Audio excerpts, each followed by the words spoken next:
How's it going, Yankee fans? Welcome back to Fireside Yankees with Alex and Ryan. Now, Sam and Ryan are down in Tampa watching Yankee baseball every single day.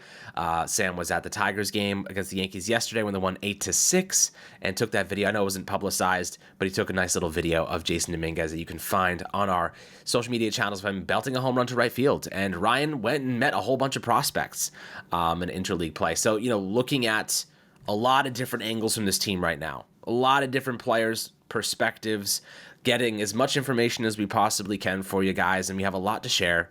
But first and foremost, want to talk about Giancarlo Stanton this morning, who a report came out last night from the New York Post stating that an optimistic timeline for return is May 26th on Memorial Day. Now, I will say this. Optimism and Giancarlo Stanton do not go hand in hand, my friend. In fact, most of the time, you have to tack on at least an extra 2 weeks to an optimistic timeline of him returning. So I'd say we're looking at most likely a June return for Stanton. And that's, we're talking second half of the season at this point. And Aaron Judge said it recently, we want a healthy Big G second half of the year for the playoffs down the stretch. I think at this point, that's kind of where I'm at as well. We're looking at under 100 games played from him this season and filling that DH spot with a couple different options, all of them being left-handed. JC Escara, Ben Rice, and of course, Trent Grisham is another alternative there. We thought Everson Pereira would be in the mix, but he got optioned back to AAA where they want him to get some defensive reps. And I wouldn't be surprised, Ryan, if they don't make an outside move, Everson Pereira getting promoted as a right-handed DH, but he can also play the outfield, which allows Aaron Judge to be the DH. So I could see that materializing as well. But Stanton's situation, not only does he have the severe elbow injuries, but he also has a reported chronic calf injury as well. So the dude's falling apart at the seams. He is falling apart. It's not looking good. Ryan, how you doing today, my friend? How you been doing down in Tampa? I see the tan already on your face. Looks like you're having a good time. Yeah, look, I mean, the Yankees are obviously in a tough situation with Giancarlo Stanton and with their offense, but I will say Florida's definitely kind of making it very easy to put that in the back of your mind and focus on the great baseball that we've gotten to see so far. Look, the Yankees are in desperate need of a right-handed bat. There are a lot of reasons why you should be optimistic about their ability to hit right-handed pitching, but that optimism quickly turns into sharp pessimism, or I guess the best way to put it is, for as optimistic as I am about their ability to hit right-handed pitching, I'm equally, if not more, pessimistic about their ability to hit left-handed pitching. Losing Giancarlo Stanton for an extended period of time does that, but on top of that, Juan Soto was one of your best hitters against left-handed pitching last season. Gleyber Torres was one of your best hitters against left-handed pitching last season. Both those guys are out of the door. You replaced someone who couldn't hit lefties with Rizzo, with Paul Goldschmidt, who does hit lefties, but I don't think that offsets what you've lost this winter. The Yankees, I think, have done a good job acquiring players who can hit right-handed pitching, or that they've built a roster capable of doing so, and that's a lot harder to do than building a roster capable of hitting left-handed pitching. But again, it's a question of can they hit lefties? And I don't think they particularly can right now. And teams are going to exploit that. You have a lot of really good left-handed pitching in the American League. If you look through just the guys that are either A, coming back from injury, or B, have been imported onto various rosters. You have Cade Povich potentially coming up for the Orioles with their injuries. He's left-handed. Obviously, the Red Sox made a huge acquisition with left-handed starting pitcher Garrett Crochet, who is arguably one of the best, if not the best, pitcher in baseball. I'd argue he is the second best left-handed pitcher in the game behind Tariq Skubal, who's also in the American League. The Rays are expected to get Shane McClanahan back for the start of the season. He's already throwing in spring training. I'd be shocked if he was behind much to start the year. I expect there to be an innings count on him, but I definitely don't expect the Rays to have to wait much to see him in game action.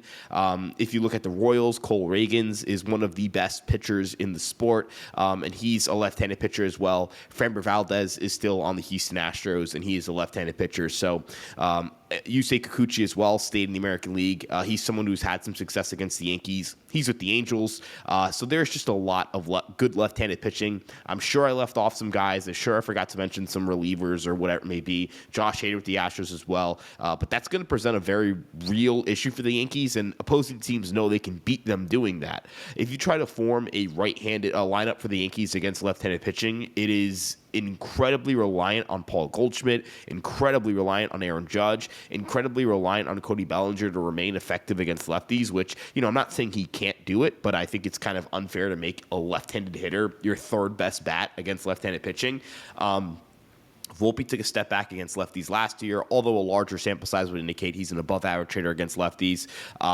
Wells hasn't really shown to be a good hitter against lefties up to this point, but he's young enough that could develop. The same rings true for Ben Rice and Jason Dominguez, but you, again, are placing a lot of pressure on young players who are naturally at a disadvantage in those matchups, to step up and make massive leaps against lefties, and I think that's just really a disaster waiting to happen. I know Dom Smith has been impressive in camp, and I'm not going to sit here and deny that he is someone who has certainly put himself in the mix for a job on this team, but he's another left-handed hitter. So perhaps on a team where the Yankees had more of a right-handed heavy problem, you look at a guy like Dom Smith and you go, that is a solution, or that's a temporary solution. But in a situation where the New York Yankees have absolutely really no right-handed hitting depth off their bench, I mean, look at a guy like Trent Grisham in career, I think 107 WRC plus against lefties. That's one of your best options when a tough lefty's on the mound. I don't love that. I really don't. I also don't love the idea of burning one of your best defenders in a pinch hitting situation instead of being able to put them in center field where they're best and let them go from there. That's where Grisham gives you a lot of value.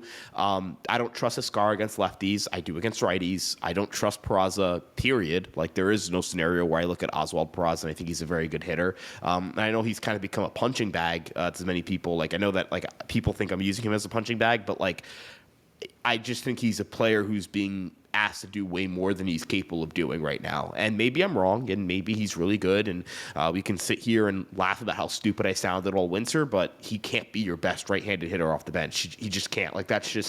That's not a sign of a championship caliber roster. I know the Yankees are actively looking for right-handed hitting. That was reported by Andy Martino and Joel Sherman. Those are pretty strong reporters when it comes to links to the Yankees, but they need somebody, and it can't be somebody who's destined to go to AAA on a non-contender. It has to be a legitimate right-handed bat. I agree. And like you said, it's kind of a weird scenario the Yankees find themselves in. How often do you see yourself and you're like, we have way too many left-handed batters, right? Ascara, Rice, Grisham. It's kind of every option they have at DH is a lefty. It's kind of a rare and unique situation where it's hard to actually find yourself without a right-handed hitter. And I find that kind of weird. Why do you think they ended up optioning Everson Pereira back to AAA so fast? I think he could have stuck around a little bit longer, unless they have a different option in mind in the outfield, someone that maybe is competing for a roster spot. Why do you think Pereira got optioned so fast, even though he's their only right-handed DH option?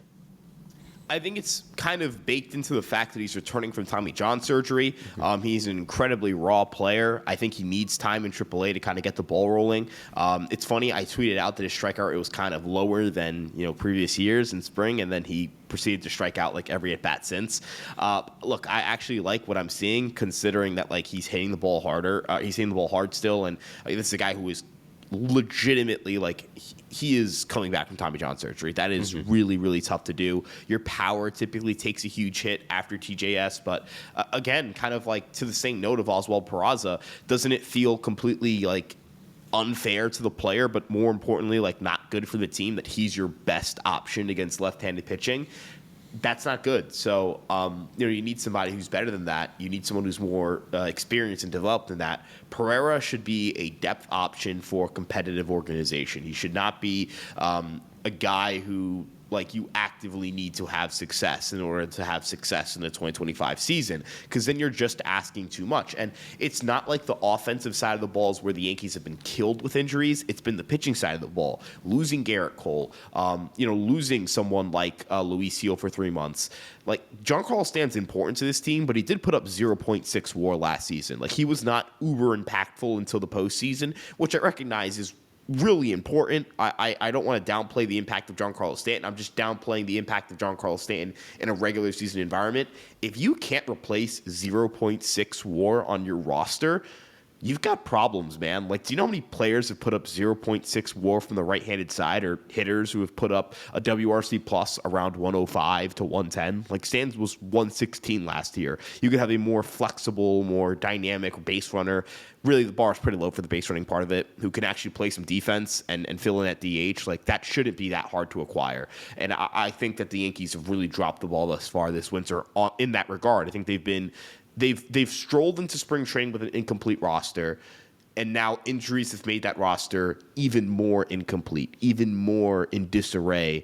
It is not they've gotten bad luck on the pitching side of the ball. They have gotten zero bad luck on the offensive side of the ball. Giancarlo Stanton is going to miss time every year if you're not prepared for it. And we're in year 7 of Giancarlo Stanton, and you're still not prepared for him to miss time. Like, then you're just not prepared. Like, that's, you know what I mean? When you don't bring a pencil to class, the teacher's gonna go, "Oh wow, bad luck. That sucks. I'm so sorry." It's, why don't you have a pencil? You're in school. Like, you're not prepared, right? Preparations. Luck is preparation meets opportunity. The Yankees are not even in a position to get lucky and score runs against lefties. They're not prepared. They don't have right-handed batters. That's a lack of preparation. And I think that'll change. I do. But it has to change fast, and it has to be an impactful piece. Yeah, I think you're right. And listen, the question remains, who is available? And if they want a right-handed bat, we keep hearing Cashman's looking for a right-handed bat. But at some point they do get Stanton back, and that right-handed bat becomes obsolete. So they don't want to overspend on this player, right? In your opinion, who is someone you might be targeting that's not going to cost an arm and a leg, but is going to give you, let's say, half a season's worth of DH quality until you get Stanton back? And that's kind of why, at the moment, I feel the Yankees are trying to find an internal solution, trying to figure out what the options are. Because in best case scenario, like, you don't have to go get a right-handed bat, and you do figure it out, and Stanton returns, and you didn't have to give up prospects to go get a half-year rental, right? And the free agent market, it's really just JD Martinez. And listen, I'll ask you this, Ryan.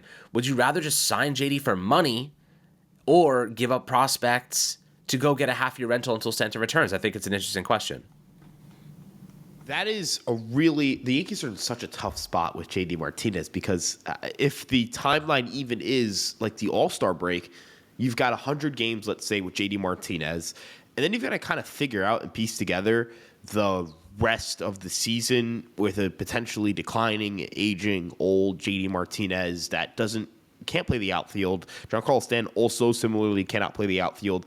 But at the exact same time, surgery hasn't been taken off the table for Giancarlo Stanton. It's not as if, the situation where you can guarantee that nothing's wrong. We did not know the conclusion of the MRI. We have no idea if something is torn or not. We have no idea what he's battling through. We have no idea the severity of it beyond just Giancarlo Stanton calling it severe. And if Giancarlo Stanton is self-describing an elbow injury as severe, I kind of am under the interpretation, or under the I'd be in the understanding that this is not just inflammation. Jazz Chisholm dealt with inflammation in his UCL last year. He was back in a few weeks, and he plays the field. Like, Jazz Chisholm plays third base, a position that really requires arm strength, and he swings the bat violently. So I think this is way more serious than initially believed. Look, when this first came out, I was like, all right, I'm not concerned until we find out more. And we have found out more, and now I'm more concerned. And kind of at the start of the show, I mean, I feel like I've completely overlooked this. The calf thing, a chronic calf issue. Like, he's going to continue to deal with that. I think that is something that's pain management, like injury management, like just kind of like get it massaged, get it worked through, get work on it before and after games, that kind of thing. But like, I don't know when you're getting Giancarlo Stanton back. So that's where JD Martinez is like, all right, if you sign him, you've got a DH. But if you sign him, he's also not really a hitter against right-handed pitching. He kills lefties. Like, is JD Martinez going to sign with a contender and go, yeah, I'll play like 30% of the games? That's what I'll do. And are the Yankees going to say, like, here's $6 million to play like 30% of games played before the All-Star break? That's what, like 30 games, you're going to pay $5 million, $6 million plus luxury tax for 30 games. I feel like that money could be better spent upgrading anything else on the roster. I think you get more value adding a reliever, and the Yankee bullpen is stacked.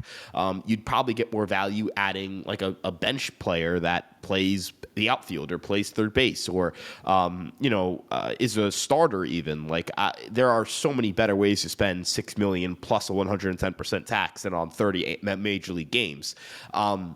I think for the trade market, like, I've banged the table on Ramon Urias and Willie Castro. Like, I think one of those two guys could shake free. And if one of those two guys did, you kind of look at third base and you go from, oh my God, this position sucks, to it's not great, but it's not bad. Like, that kind of thing. And that does matter. And then you can kind of push, like, for Ramon Urias specifically, because he's right-handed and he's not great against lefties, but this year he was. I actually like some of the underlying data. I think his bat could play better away from the Camden Park.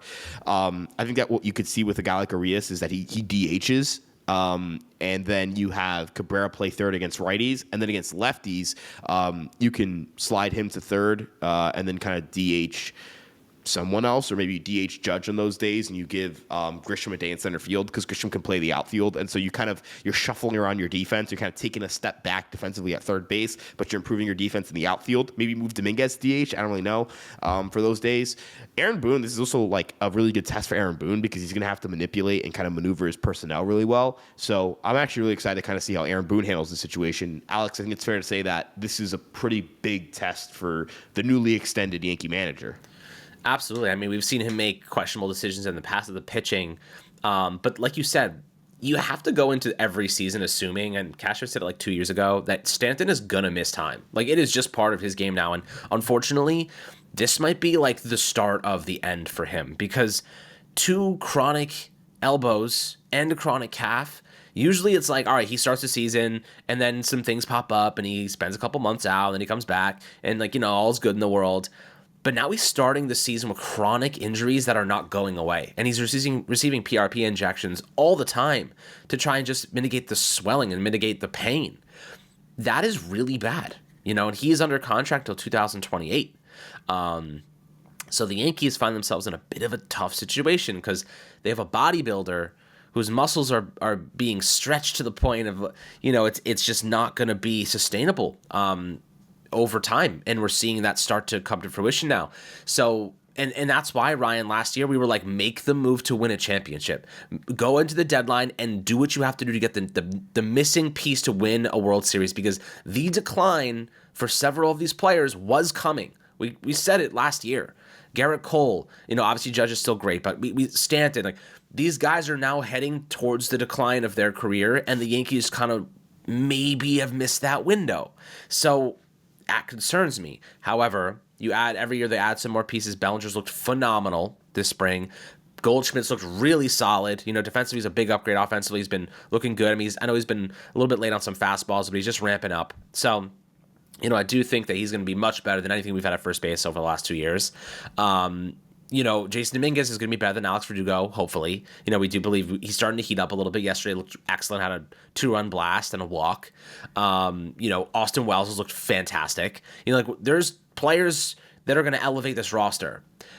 However, you need those veterans. Those guys are paying $30, $20 million a year to return value.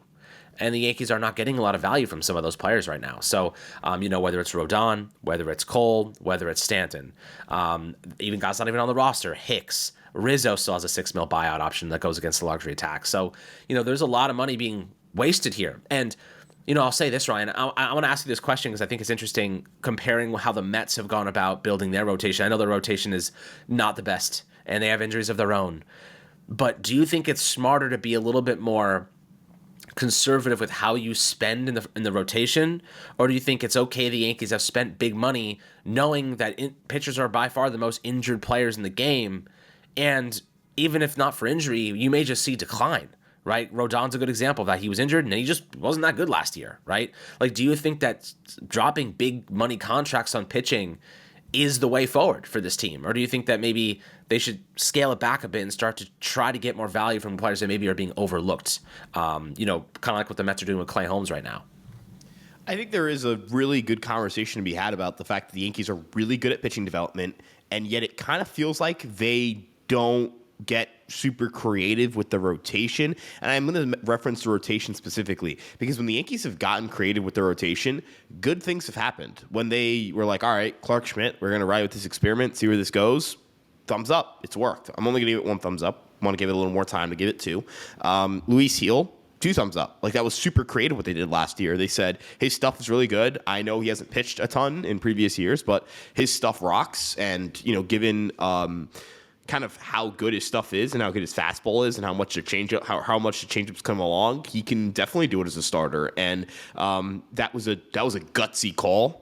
And it worked. Michael King to the rotation, I remember it was super criticized. It's like, this guy can't start. This guy's a reliever. Aaron Boone's moving one of his best relievers to the rotation, and he's one of the best pitchers in baseball. 2 thumbs up. So Jordan Montgomery, he was a really, really solid, middle of the rotation starter for the Yankees, and he came back from Tommy John surgery. Very aggressive decision to promote him to the big leagues all the way back in 2017. I'd consider that a success story as well. When the Yankees get creative internally, when the Yankees make smart signings, or when the Yankees make, kind of, hey, let me lean on my pitching development, kind of moves for the rotation, it usually works out. We'll see how it pans out with Will Warren. But yeah, I definitely wonder if that's a direction they should take. If they should be a little more like, hey, let's get like two guys who are kind of like interesting, see what we can do with them guys, instead of drop bank on a frontline guy. Now this winter, I'm actually a lot less critical of giving Fried 8 years, even though I wasn't really a big fan of like giving him 8 years when he initially signed, and that's just because Garrett Cole's hurt. And having a frontline starter does matter in the postseason, and they don't have the prospects to trade for Sandy Alcantara. Like I keep kind of banging that table that the Yankees are not going to trade for him right now, and even if they could, even if the option, even if the Marlins were shopping Alcantara aggressively right now, that the Yankees would get outbid and lose that sweepstakes. So I think having a frontline starter is important. To clarify, look at the Dodgers. They pay a lot of money for their starters. Glasnow, Snell, Yamamoto, those guys make bank. But, they do a really good job of also kind of having some smart creative additions, whether that's through their lineup or the bullpen. The Yankees kind of need to find their avenue to exploit the market or to get an edge financially, whether, they need to beat the market on certain parts of their roster. I do think they do that in the bullpen. That's a win. We'll see if they can do it with the lineup this year. That would be a win, because then you roll into 2026 and you have a lot of money freed up, and you don't have to pay for first base. Let's say with Rice, don't pay for shortstop, don't pay for catcher, Wells, Volpe, don't pay for left field, Dominguez, Judge's obviously still in right field. Maybe if you added Ramon Arias, he'd be under contract for next year. That's third base, or whoever you potentially could add there. If it's a platoon, I don't mind platooning Cabrera and a right-handed hitter for the next year or so. Like, I don't really care. If that player's a good defender and can hit lefties, I believe Cabrera can hit righties. So I won't care very much. And congratulations to Oswaldo Cabrera on his engagement. Really good guy. So just want to throw that one out there too. I think the bullpen, like the Yankees kind of churn out relievers. They're going to have some turnover with Williams and Weaver hitting free agency, but we'll see what they do there. The rotation's kind of locked into place for next year, even with Cole's injury. So that'll be interesting to see as well. I think that it's a nuanced conversation, but I think moving forward with the current pitching contracts they have, like, I don't want to see them give out 8 years, 9 years to another starter. I don't need to see them give out 4 or 5 years to another starter. But in the same breath, the Dodgers spend a lot of money on starting pitching, so I won't consider it like a thing that stupid teams do. It's just a difference in philosophy. It's just a difference in team building. But I would kind of like to see the Yankees lean a little more on development. They are doing. It's not like they're not calling up their kids. Like, they're just not taking creative signings. So, like, I think that's almost the only way you could really kind of critique them on that side of the ball. Because, they've called up Luis Heel. Will Warren's going to make this team. Clark Schmidt made the team a couple years ago as a starter. They're aggressive with their farm system more than people think. Brito made the third start of the year, or second start of the year, third start, one of those two for the Yankees a couple years ago. Vasquez was in the rotation for a few stints. I just think it's more so like, hey, maybe they should take a creative kind of leap on like a reliever who could be a starter or something like that. But I get why they don't. It's complex. I find it being a little more of a. I find it being a complex situation that's hard to kind of lean strongly either way. Max Fried, again, he looked sharp yesterday, but like, do you regret signing him? How would the Yankees look without Max Fried? Like, Alex, I'd be like, season's over if we had Garrett Cole injured and no Max Fried. You know what I mean? Yeah, absolutely.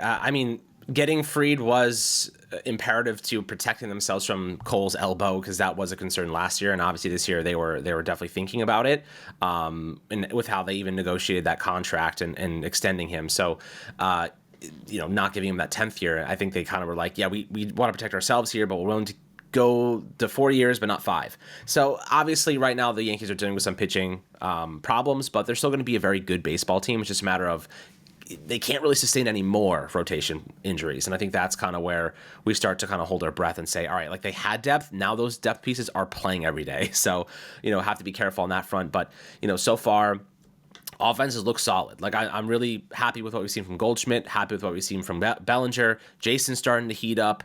Some guys that aren't even being spoken about that often. I mean, like JC Escara's been red hot. They're getting lots of great value. Austin Wells seems like he's locking into the leadoff spot quite nicely. I'm not really concerned about the offense for the most part. I think they will click. Just can't sustain much more injuries in the rotation. So that's what we'll be looking over and kind of having our eye on over the next couple of weeks as we ramp up into the regular season, guys. But always happy to hear your thoughts down below in the YouTube comment section. Make sure to like and subscribe. As always, drop a 5-star review on Apple and Spotify. And we'll catch you guys on the next Fireside Yankees episode.